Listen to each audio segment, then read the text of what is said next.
The air in the chief conference room smelled like dry erase markers and desperate ambition. It was 9 o'clock in the morning on a Tuesday. The sky was a bruised sheet of aluminum, and the coffee in the break room tasted like battery acid filtered through a gym sock. I was sitting in my usual spot, the back corner, away from the sunlight, away from the glossy mahogany table where the visionaries sat. My name is Sylvia Brooks. I am 44 years old. I have a face that people forget 5 seconds after they look at it, and a job title, Senior Patents and Compliance Specialist. That sounds boring enough to induce comas at cocktail parties.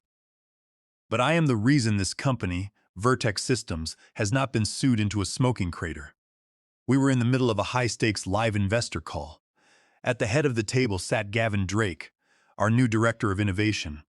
Gavin was 32 years old, wore suits that were too tight, and used buzzwords like synergy and paradigm as if they actually meant something. He had been with the company for only 3 months. I had been here for 12 years. He was making 3 times my salary to present a slideshow that I had essentially built for him. On the line were the executives of Apex Dynamics, our potential partner. "We are looking at a quantum leap in revenue," Gavin announced, slapping the projection screen. "With the rollout of the Gemini X module, our partnership with Apex Dynamics is going to scale vertically. We are talking about a $400 million valuation shift, ladies and gentlemen. This is the big leagues, and the intellectual property is fully locked down and proprietary." That was when my left eye twitched just a little. I cleared my throat. It was a dry, quiet sound, but in the acoustic vacuum of the boardroom, it sounded like a gunshot. The speakerphone on the table hummed with the breathing of the investors. "Gavin," I said, keeping my voice level, "just a point of clarification on the intellectual property lockdown for the call attendees." Gavin stopped mid-gesture. He looked at me like I was an office printer that had just jammed. "Sylvia, we are in a flow state here. Can we park the details in the lot?" "This is a live presentation. It is not a detail," I said, adjusting my glasses and looking at the speakerphone. "You listed the Gemini X neural architecture as a wholly owned proprietary asset. However, the underlying optimization algorithm, patent number 4312, currently has a pending flag in the internal compliance database. It has not been fully assigned to our legacy corporate ledger yet." The room went completely quiet. The chief executive officer, a man named Reginald Thorpe, who had the backbone of a chocolate eclair left on a dashboard in July, looked up from his phone with wide, panicked eyes. The speakerphone crackled. A voice from Apex Dynamics, their chief compliance officer, Diana Croft, broke the silence. "Did I hear that correctly? The core algorithm patent for the Gemini module is not fully assigned to Vertex Systems?" Gavin laughed. It was a bark of a laugh, sharp and dismissive. He looked around the table, inviting the others to join in. "Do not mind our compliance specialist, Diana," Gavin said into the microphone, his voice smooth. "She is a bit old school, very obstructionist. We are a rocket ship, Sylvia. You are trying to check the tire pressure while we are braking the atmosphere." I felt the heat rise up my neck. It was not shame. It was anger. The cold, hard anger of a professional who knows exactly how the machine works, being lectured by a child who just likes pushing the buttons. "Gavin," I said, "if the assignment chain is not clean, Apex Dynamics can legally freeze the contract." "That is enough." Gavin snapped, his face contorting. His voice boomed through the active line. "You are actively sabotaging this call and demonstrating a complete lack of a growth mindset. In front of our investors, I am making an executive decision. Your annual raise is canceled. Your yearly bonus is off the table. In fact, since you want to block our progress, you are terminated. Pack your desk. You are fired, Sylvia. Effective immediately." Reginald Thorpe did not say a word. He just looked down at his notepad, tracing a circle over and over again with his pen. The investors on the line remained silent, absorbing the raw drama of a live termination. I did not cry. I did not scream. I did not flip the table. That is what they expected. Instead, I stood up. I capped my pen with a decisive loud click. I gathered my personal notebook and my tablet. "Understood," I said. My voice was steady, terrifyingly steady. Gavin blinked, looking disappointed that he had not provoked a tearful scene. "Good," he muttered. "Glad we are clear." "Crystal," I said. I walked out of the conference room, my heels clicking a rhythmic beat on the gray carpet. They thought they had broken me. They thought they had put the compliance lady in her place. They laughed as the heavy door closed. What they did not know, what Gavin in his infinite arrogance had not checked, and what Reginald was too checked out to remember, was the specific history of patent number 4312. Gavin was right about one thing. It was the backbone of the deal. But he was wrong about who owned it. My cubicle was in the compliance annex. Corporate speak for the dark corner near the server room where they put the people who actually do the work. It hummed with cooling fans and the faint smell of ozone. I liked it here, far from the glass offices where people like Gavin touched base. I sat in my ergonomic chair, which I had paid for myself because the company chairs were designed to slowly disassemble the human spine. My mind was cooling down, freezing into absolute clarity. Attitude, he had said. Resistance. I opened my bottom drawer. It was organized with a precision that would make a surgeon weep. Post-it notes were color-coded, and a spreadsheet of filing deadlines was maintained manually because the automated system was prone to glitching. In the back, inside a plain manila folder labeled Miscellaneous Legacy Assets, was the physical file. I did not open it immediately. I just rested my finger on the tab. Patent law is incredibly soul-crushingly boring. It is a world of minute semicolons that change the fate of millions of dollars, where close enough is legally synonymous with complete failure. Men like Gavin think in broad strokes. They think the details will sort themselves out, that the universe will bend to their will, because they are directors of innovation. But the universe does not care about job titles. The universe cares about paperwork. I pulled up the digital record for patent number 4312 on my dual monitors. The system lagged, the spinning wheel mocking me for a moment before the file popped up.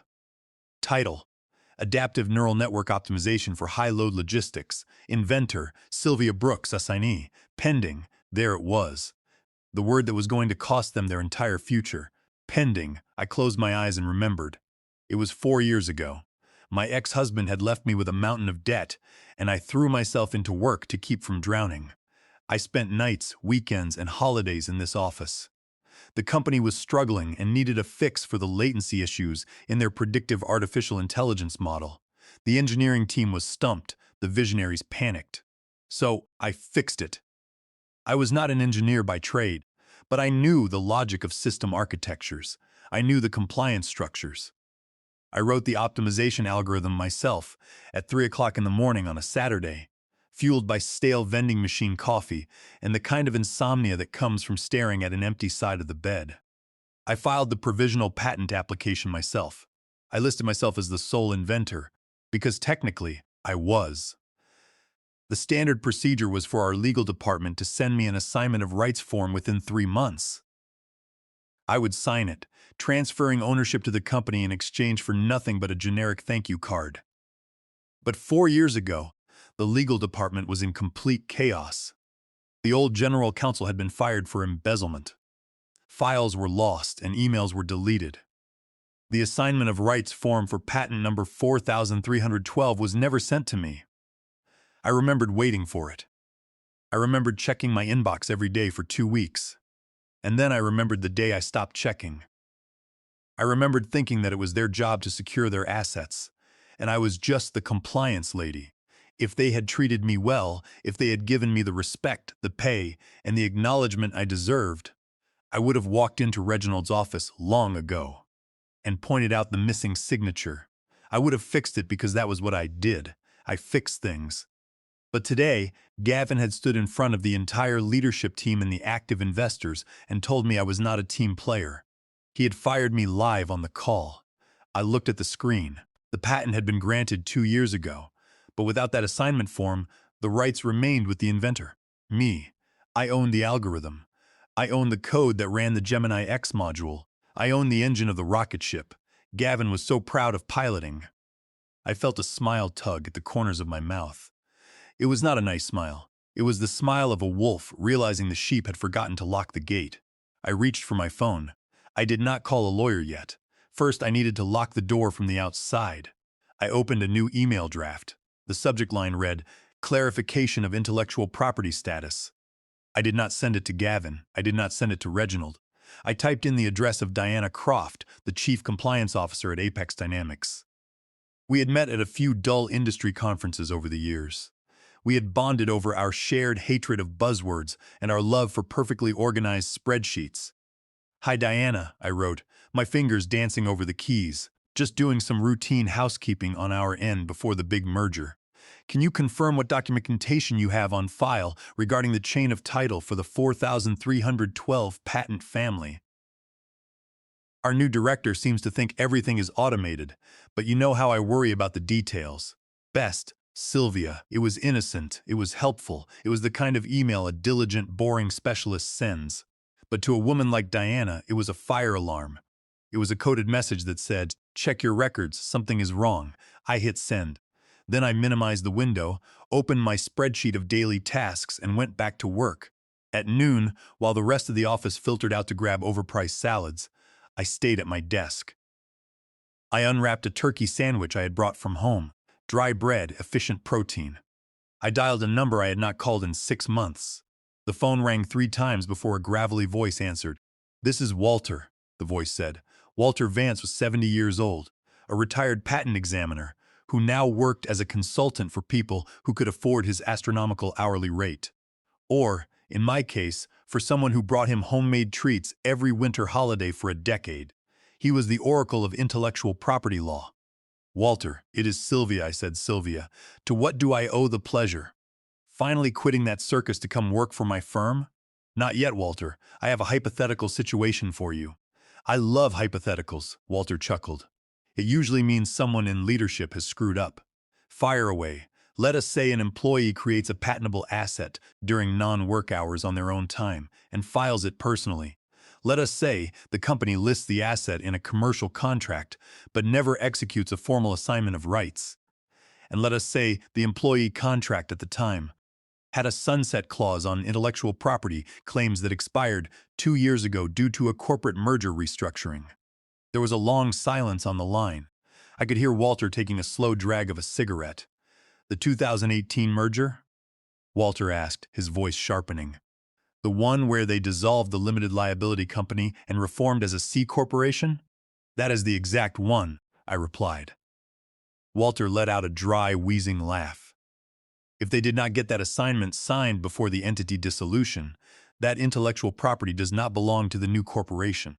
It belongs to the phantom of the old limited liability company, and since that entity is legally dead, it defaults entirely to the creator. Is it watertight?" I asked, staring at a small gray stain on my cubicle wall. "Watertight?" Walter said. "It is a steel bank vault, kid. Without that signature, they are selling a car without possessing its legal title. If they try to execute a deal based on that intellectual property, it is straight-up contract fraud." "Why do you ask? Did someone screw up?" "Just checking the tire pressure," I said, using Gavin's own words. "Thanks, Walter." "Give them hell, Sylvia," he said and hung up. The weapon was loaded. 10 minutes later, my desk phone blinked. It was Diana Croft from Apex Dynamics. I put on my headset and took a deep breath. I needed to sound helpful, slightly confused, and utterly non-threatening. "Sylvia." "Hello, I got your email," Diana said. She sounded incredibly tense. "I am looking at the diligence room data right now. You were asking about patent number 4312, correct?" "Yes," I said, typing loudly on my keyboard to simulate casual busyness. "Gavin is our new director, and he mentioned that the Gemini X rollout is totally dependent on it. I just wanted to make sure the cross-reference numbers matched your records. Our legal drive has been a mess since the system migration." "Sylvia, I am looking at the folder," Diana said slowly. "I see the patent grant, I see the technical specifications, but the chain of title folder is completely empty." "Oh," I said, letting a tone of mild surprise creep into my voice. "That is odd. Maybe it was misfiled during the restructuring. I am checking the public database right now. It lists the owner as you, Sylvia Brooks, individually," Diana said. Her typing was frantic, sounding like machine gun fire in the background. "It does not list Vertex Systems." "Well, that was the original filing," I said. "But surely our legal department has an assignment document. I mean, we are about to sign a $400 million deal. They would not have missed something that basic." Diana's voice dropped. "If there is no signed assignment, Apex Dynamics cannot touch this deal. Our risk compliance protocols strictly forbid integrating third-party intellectual property without a full indemnification and ownership transfer. If this technology belongs to an individual employee, the deal is dead. Does Gavin know about this? He is very confident, I said. He told me explicitly today not to worry about the details. He said the intellectual property is completely locked down. He is lying, Diana said flatly. Or he is an idiot. He is very visionary, I offered. I need to flag this immediately, Diana said. I have to put a hold on the payment schedule and the contract signing until this is cleared up. I am sending a formal request for information to your general counsel, and I am copying your chief executive officer. I understand, Diana, I said. You have to do your job just like I have to do mine. Good luck. I hung up the phone. I took a sip of my lukewarm water. The fuse was lit. It would take a few hours for the request to work its way through the bureaucratic digestive system of the company. The legal team would get it, panic, and start searching. They would find nothing. Then they would call Gavin. I checked the time. It was 1 o'clock in the afternoon. I walked over to the Human Resources office, handed in my formal notice of immediate resignation, and packed my personal belongings. I left the company laptop on my empty desk. I would not be here when the bomb went off. I wanted them to sit in the rubble alone. I woke up at 7 o'clock the next morning without an alarm. The sun was actually shining, filtering through the blinds of my condo. It was quiet. No buzzing fluorescent lights, no chatter about quarterly deliverables, no empty buzzwords. I made coffee, good coffee, using a French press. I sat on my balcony, wrapped in a warm blanket, watching the city wake up. My phone was on the kitchen counter, face down. I had put it on Do Not Disturb mode for everyone except my immediate family. But I could feel it vibrating. It was not a constant ring, but the rhythmic, desperate pulse of a device receiving too many notifications at once. I took a slow sip of my coffee. Back at the office, the 8:30 morning stand-up huddle would be starting. Gavin loved stand-ups. He made everyone stand in a circle and catch a foam football while stating their power goal for the day. I imagined the scene. Gavin throwing the ball, grinning, talking about finalizing the Apex Dynamics signature. And then, the interruption. I walked into the kitchen and flipped my phone over. The screen was a solid wall of notifications. There were 5 missed calls from Reginald Thorpe, 3 missed calls from the head of Human Resources, and 12 emails marked urgent with high priority. I also had a text message from Clara in accounting. Sylvia, what is happening?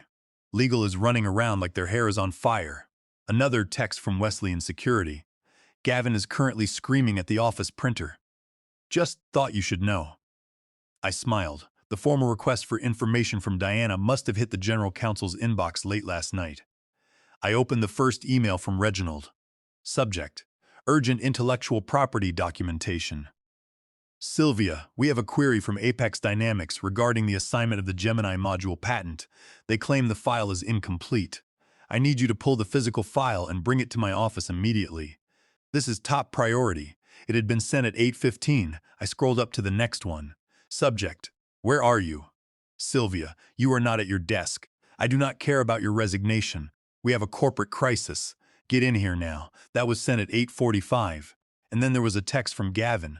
Call me now. No please, no explanation. Just a desperate command. I put the phone back down. I was not going to call. Not yet.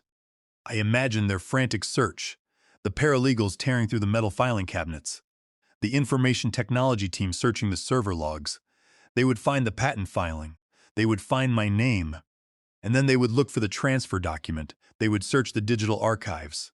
File not found. They would search the physical boxes. File not found. They would check the old merger documents. Clause invalid.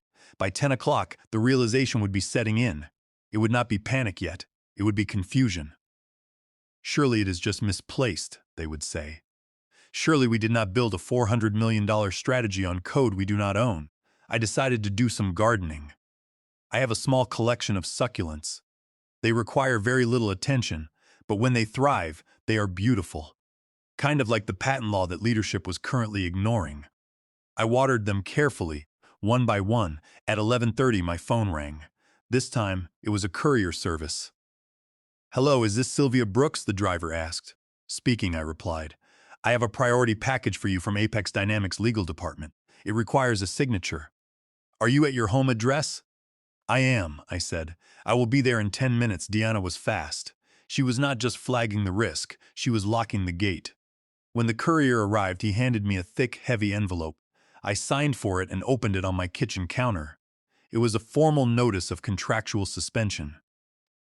The letter stated that because they had identified me as the sole legal owner of patent number 4312, and because there was no record of a licensing agreement between myself and Vertex Systems, all integration of the Gemini module had been halted effective immediately.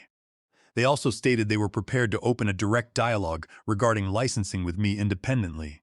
I laughed, a genuine belly laugh. They had bypassed the company entirely. Apex Dynamics knew a sinking ship when they saw one. They were reaching out to the captain of the lifeboat.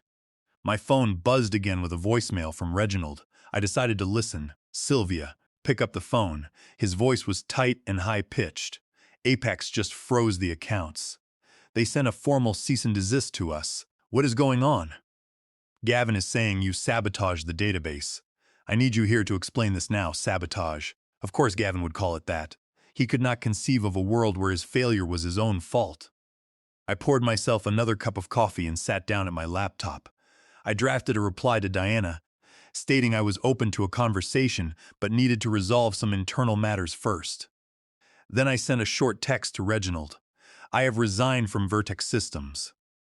If you would like to discuss the acquisition of my personal intellectual property, please have a meeting room prepared tomorrow at 9 o'clock in the morning.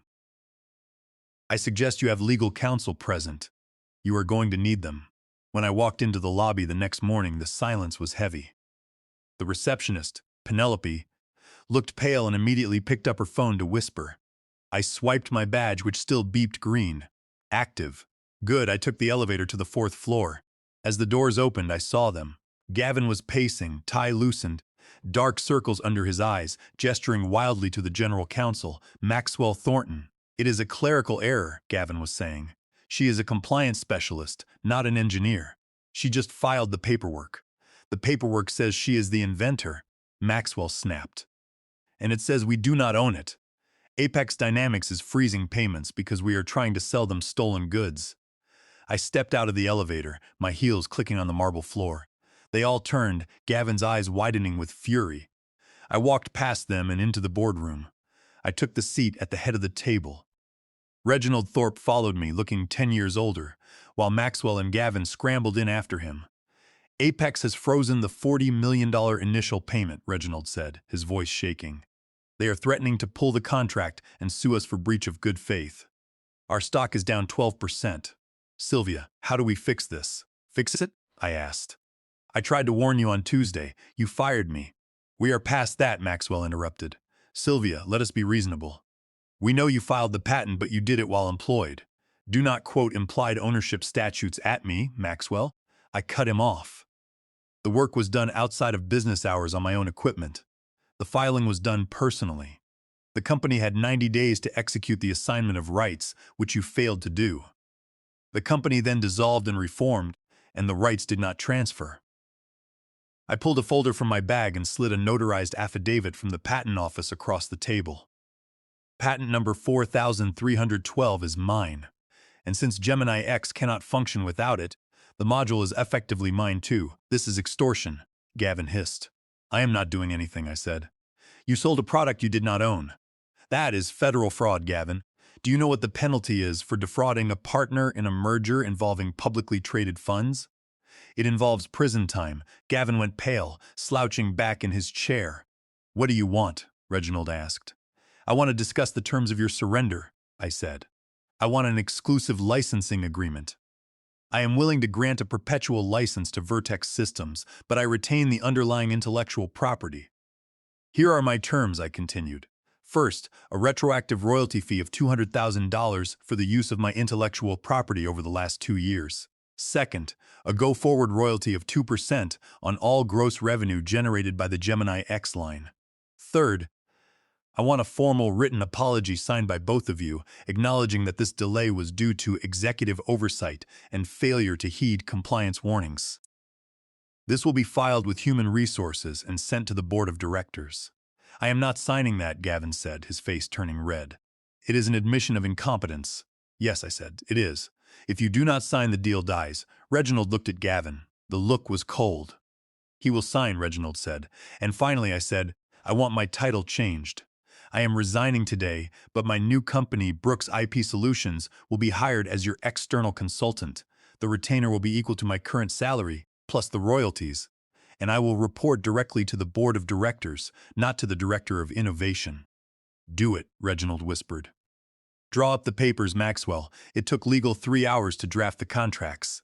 I spent that time in the break room eating a bagel. When Maxwell brought the papers back, I read every single word. I added Clause 14, Section B, the right of technical integrity. It stated that the company could not modify, alter, or optimize the underlying algorithm without my written approval. This meant Gavin could not touch my code. They signed. The wire transfer for the $200,000 hit my account. Gavin signed the apology, his hand trembling. Are you happy? Gavin asked, his voice shaking. You got your money. I am not happy, Gavin, I said. I am compliant, and right now, that feels like the exact same thing. I walked out of the building. My new company was set up in my spare bedroom. Over the next month, the gossip reached me. Gavin tried to push a code update, but the system blocked him, requiring my signature. He literally threw a stapler through his window. Reginald made him undergo intensive leadership retraining. He looked like a deflated balloon. A month later, the Apex Dynamics partnership launched. The press release quoted Diana Croft. We are thrilled to leverage the robust architecture provided by Brooks IP Solutions. Other firms saw the release and realized a freelance compliance expert had brought a $400 million deal to its knees. My phone started ringing with job offers. I was working less, earning triple, and I never had to sit in a synergy huddle again. Gavin had to email me to ask permission for every minor code adjustment. I waited 24 hours to reply to his requests, usually denying them due to minor quality risks. Compliance is not the enemy, Gavin. Arrogance is, and I was the auditor sent to collect the debt.